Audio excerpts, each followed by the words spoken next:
हरियाणा के हिसार में एक निजी अस्पताल में ऑक्सीजन की कमी के चलते कुछ लोगों की मौत हो गई है। ऑक्सीजन की कमी के चलते 5 लोगों की मौत की बात मृतकों के परिवार वाले कह रहे हैं। उन्होंने आरोप लगाया है।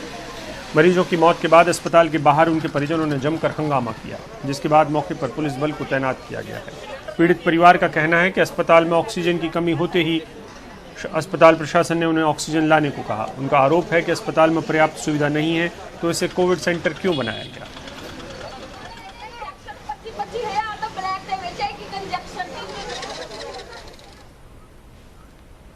गुरुग्राम के कथुरिया अस्पताल में भी 4 कोरोना संक्रमितों की मौत हो गई है। यहां पर भी वजह ऑक्सीजन की कमी बताई जा रही है और परिवार वालों ने भी ये इल्जाम लगाए हैं। इसके बाद मजिस्ट्रेट से जांच के आदेश दिए गए हैं। ये जांच गुरुग्राम के एसडीएम जितेंद्र कुमार को सौंपी गई है। कथुरिया अस्पताल में सुबह 11 बजे ही सप्लाई खत्म हो गई थी। अस्पताल के बार बार कहने के बावजूद ऑक्सीजन की सप्लाई नहीं हुई।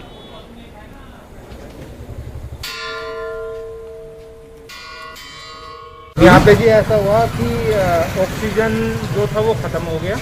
ऑक्सीजन के सिलेंडर बिल्कुल ख़त्म हो गए। करीबन 15-20 मिनट बिल्कुल ऑक्सीजन बिल्कुल ख़त्म थी और इससे पहले भी मतलब इन्फॉर्म कर दिया था। हॉस्पिटल वाले ने भी इन्फॉर्म किया था आगे अपने नोडल ऑफिसर को, जहाँ से भी रिसोर्सेज सब पेशेंट्स के जो रिलेटिव सब ने कोशिश करी, बट 20 मिनट तक बिल्कुल ऑक्सीजन का अरेंजमेंट हो ही नहीं पाया। उसके बाद इंडिविजुअली बंदे गए हैं, कोई अपने पर्सनल गाड़ी में गया है, कोई कुछ, उसके बाद में लेके आए अरेंजमेंट कर उड़ के, कहीं से भी पैसा पे किया, जो भी किया, तो उसके बाद में ऑक्सीजन लग पाए हैं। 20 मिनट बिल्कुल सप्लाई बंद थी, जिसकी वजह से कुछ डेथ भी हुई है अंदर। अभी मेरे भाई रहे नहीं, क्योंकि बीच में ऑक्सीजन की जिस टाइम उनको सख्त जरूरत थी उस टाइम पे यहाँ पे एक भी सिलेंडर नहीं था। हमने अपना पर्सनल सिलेंडर बाहर से अरेंज करके वहाँ पे लगवाया, जिससे कुछ देर तक चला होगा, उसी बीच में उनकी डेथ हुई सर। और रेवाड़ी के विराट अस्पताल में ऑक्सीजन की कमी से 4 लोगों की मौत हो गई। यहाँ पे भी वैसे ही हालात हैं। परिजनों ने यहाँ पर भी हंगामा किया। परिजनों का कहना है कि ऐसे हालात क्यों हुए। नाराज परिजनों ने अस्पताल के आगे चक्का जाम किया। यहाँ भर्ती 100 से ज़्यादा मरीजों में से कुछ की हालत गंभीर बनी हुई है।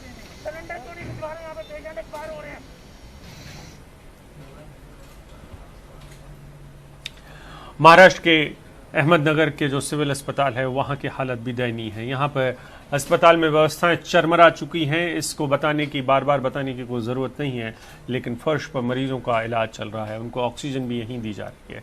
देखिए रिपोर्ट। अहमदनगर के सिविल अस्पताल का कैजुअलिटी वार्ड भरा हुआ है। बेड की कमी की वजह से मरीजों को स्ट्रेचर पर, कुर्सी पर और यहाँ तक कि फर्श पर भी लिटाकर ऑक्सीजन दी जा रही है। इन मरीजों के बीच कोरोना से मृत एक व्यक्ति का शव लगभग 2 घंटों तक इसी तरह पड़ा रहा। अस्पताल के डीन बताते हैं कि कर्मचारियों की भारी कमी है। कैजुअलिटी में जो 6 से 8 बेड्स है उसमें ऑक्सीजन की सुविधा है, लेकिन हर तरफ से रात को सुबह तक 25-25, 30-30 पेशेंट्स कैजुअलिटी में आके उनको कहीं जाने के लिए चॉइस नहीं, और हमको एडमिट करने के लिए कोई बेड नहीं है। वार्ड बॉयज जो है, जो बाहर से नया वार्ड बॉयज हम लेते हैं, वो ये काम करने के लिए तैयार नहीं है। दूसरी बात, जो रेगुलर मेडिकल ऑफिसर या जो रेगुलर वार्ड बॉयज है, तो उनको एक बॉडी रैप करने के लिए 2 से 3 वार्ड बॉयज की ज़रूरत पड़ती है। 2 से 3 वार्ड बॉय आने तक काफ़ी दूसरे वार्ड में अगर कुछ काम रहेगा वो एडजस्ट करके वो लोग उसी काम के लिए आके बॉडी रैप करके बॉडी शिफ्ट करते हैं। अहमदनगर में कोरोना के मामले लगातार बढ़ते जा रहे हैं।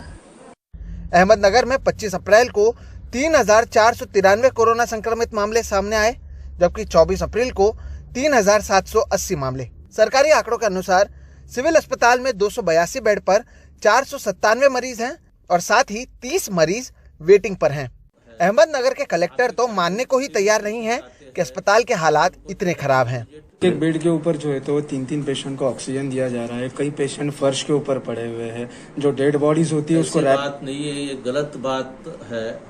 जहाँ पे कैजुअलिटी में पेशेंट आते हैं तब उनको जो है कि इमीडिएट जो फर्स्ट एड करना पड़ता है, वहाँ पे वो 2-2 पेशेंट्स एक बेड पे है, लेकिन अंदर जहाँ पे एडमिट किया जाता है वहाँ पे ऐसी स्थिति नहीं है। अहमदनगर में बढ़ते मामलों के साथ ही चरमराई व्यवस्था ने लोगों की परेशानी बढ़ा दी है। हाल ही में रेमडेसिविर के लिए लोगों को प्रदर्शन भी करना पड़ा था और अब बेड ऑक्सीजन को लेकर परेशानी बढ़ी है। अहमदनगर से सागर दुस्सल के साथ मुंबई से सोहित मिश्रा, NDTV इंडिया।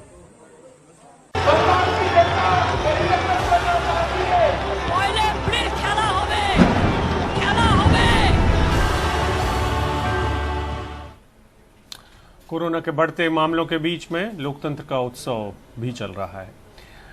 आप सबको पता है कि पश्चिम बंगाल में 7वें चरण का मतदान है और वहां पर कोरोना से बहुत ज़्यादा मौतें भी हो रही हैं।